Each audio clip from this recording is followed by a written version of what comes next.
अस्सलाम वालेकुम, मैं हूं उमर ख़याम। आपके जो पेरेंट्स होते हैं उसके बाद आपके टीचर्स ही हैं जो आपको कामयाब करते हैं। तो इस वक्त मैं मौजूद हूं एडिट यूनिवर्सिटी में। एडिट यूनिवर्सिटी के होनहार स्टूडेंट आज मेरे साथ हैं। हम इनसे पूछते हैं कि इन्होंने एडिट यूनिवर्सिटी को कैसा पाया। जी अस्सलाम वालेकुम, कैसे हैं भाई? ठीक है, वालेकुम सलाम अल्हम्दुलिल्लाह ठीक थोड़ा ऊंचा ठाक। बोलिएगा। वालेकुम सलाम अल्हम्दुलिल्लाह ठीक ठाक। आप हम्म, सुनाएं। अच्छा, आप ये बताएं कि इस दौर में एग्रीकल्चर की स्टडी करने बच्चे आते हैं, हालांकि ये कंप्यूटर साइंस का दौर है, इसकी क्या वजह है? कंप्यूटर साइंस का दौर ज़रूर है, लेकिन हम्म, हमारा जो कंट्री है पाकिस्तान, इसकी एग्रीकल्चर जो है ना वो एक बैकबोन है। ठीक है। तो बैकबोन को स्ट्रांग रखने के लिए जो एग्रीकल्चरिस्ट हैं वो भी स्ट्रांग पैदा करने पड़ते हैं। ठीक है, तो हमारी यूनिवर्सिटी का नाम ही एडिड एग्रीकल्चर यूनिवर्सिटी है। इसमें माशाल्लाह जो भी स्टूडेंट्स एग्रीकल्चर से रिलेटेड होते हैं, लाइफ स्टॉक से रिलेटेड होते हैं, चाहे वो डीवीएम की फील्ड से हैं, चाहे वो एग्रीकल्चर से फील्ड से हैं, फॉरेस्ट्री, मतलब जो भी फील्ड्स हैं, हम्म, यहाँ पे जो पढ़ने आता है वो यहाँ पे एक स्ट्रांग इम्पैक्ट लेके आता है और लेके जाता है। हम्म, यूनिवर्सिटी उसमें ऐसी क्रिएटिविटीज़ ऐड कर देती है कि वो जाके फील्ड में यूनिवर्सिटी का नाम भी रोशन करती है, अपने पेरेंट्स का नाम भी रोशन करती है, और जो एग्रीकल्चर है हमारा उसको स्ट्रांग और बैकबोन को स्ट्रांग बनाए हम्म। रखती है। अच्छा, आप ये समझते हैं कि बेशक दुनिया चांद पे भी पहुंच जाए, लेकिन जो आपका एग्रीकल्चर है उसके बारे में आपको इन्फॉर्मेशन होना बहुत ज़रूरी होती है। बिल्कुल ऐसी बात है। देखें, इंसान ने ज़िंदा रहना है ना, उसके लिए उसने खाना है, उसने पीना है। तो ये खाना पीना कहाँ से आता है? एग्रीकल्चर से आता है, एग्रीकल्चर लैंड से आता है, क्रॉप्स हैं, मतलब ये सारा कुछ ज़मीन से ही उगता है और ज़मीन पे ही ख़त्म हो जाता है। लेकिन ज़मीन पे उगाने के लिए टेक्निक्स आपने क्या क्या चीज़ें यूज़ करनी है, उसके लिए आपको एग्रीकल्चर का पता होना चाहिए। अगर चांद पे जाते हैं तो वहाँ पे रहने के लिए, खाने पीने के लिए कुछ बनना होना चाहिए ना। अगर वहाँ पे उस ज़मीन को इस्तेमाल करने की कोशिश करते हैं, यहाँ की ज़मीन का उनको अंदाज़ा होगा, तो इससे कंपैरिजन में वहाँ की जो साइल है उसको जो है कंपनसेट करेंगे, उसमें फिर जो है उगाना शुरू करेंगे, फिर अपनी वेजिटेबल्स जो भी उन्होंने खाने पीने के लिए चीज़ें उगानी है। तो मेरे ख्याल से एग्रीकल्चर का नॉलेज ऐसा नहीं है कि जस्ट लिमिटेड टू अर्थ है। वो मार्स पे जाता है, वो मून पे जाता है, वहाँ पे उसको इस चीज़ की हेल्प ज़रूर मिलेगी। अच्छा, जैसे उन्होंने कहा कि आपके लिए बहुत ज़रूरी है, बेशक आप जहाँ पर भी पहुँच जाएँ, एग्रीकल्चर के बारे में आपको इन्फॉर्मेशन होनी चाहिए। आप क्या कहेंगे इस बारे में? Yes, basically I'm also agriculturist. I'm also doing my degree in agriculture. So agriculture basic necessity है। हम जहाँ भी जाएं, किस दुनिया के किसी भी कोने पे जाएंगे, एग्रीकल्चर लाजमी वहाँ होगा। क्यों? एग्रीकल्चर क्या प्रोड्यूस करती है? Main M, main objective, main manifesto ये है कि फूड करना।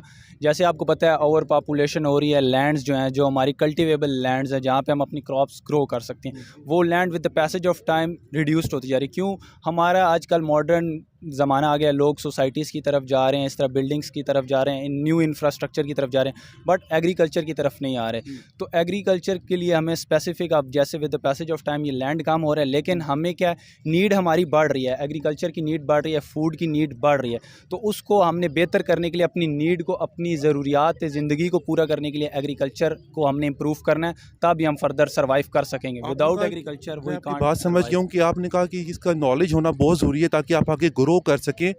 आप यहाँ से जब स्टडी कंप्लीट करेंगे आपको जॉब कहाँ पे मिलेगी, वो उसके बारे में थोड़ा सा बताएं। मुझसे भी लोगों ने मेल करके पूछते रहते हैं, यार हम यहाँ पे एडमिशन तो ले लेंगे, लेकिन हमारी आगे फ्यूचर प्लानिंग क्या होगी, हमें आगे जॉब कहाँ पे मिलेगी, और हमारी जो सैलरी है वो कहाँ, क्या उसका क्या फ्यूचर होगा। ये बहुत अच्छा आपने क्वेश्चन किया। ये इसी तरह हमसे भी, अब हम बेसिकली हम भी मिडिल क्लास फैमिली से गांव वगैरह जाते हैं, वो हमसे पूछते हैं कि यार क्या पढ़ रहे हो, हम कहते हैं वी आर डूइंग एग्रीकल्चर, तो वो कहते हैं ज़रात पढ़ रहे हैं, ज़रात तक की फ़ायदा है, तो किसानों को ज़्यादा बेहतर पता है। तो लेकिन जॉब, जिस हवाले से आपने जो कहा कि जॉब की तरह, सबसे पहले जो हमारे अभी है ना, फर्टिलाइज़र इंडस्ट्रीज, मीन्स फर्टिलाइज़र हम ऐड कर रहे हैं, चाहे वो इनऑर्गेनिक हो चाहे वो ऑर्गेनिक हो। फर्टिलाइज़र इंडस्ट्री इतनी बड़ी मल्टीनेशनल कंपनीज़ हैं, ठीक है, फर्टिलाइज़र इंडस्ट्री। फिर उसके बाद बेसिक जो एग्रीकल्चर स्टार्ट होता है वो सीड्स होते हैं। हमारी यहाँ पे सीड प्रोड्यूसिंग एनर्जीज़ हैं, वो कंपनीज़ हैं, मीन्स वो सीड डेवलप करती हैं, वो फिर ला के गवर्नमेंट के ऑफिशियल्स होते हैं, federal seed certification and registration department, उनके पास अपना सीड लाते हैं, वो सीड चेक करते हैं कि जर्मिनेशन क्या है, कितनी परसेंटेज है,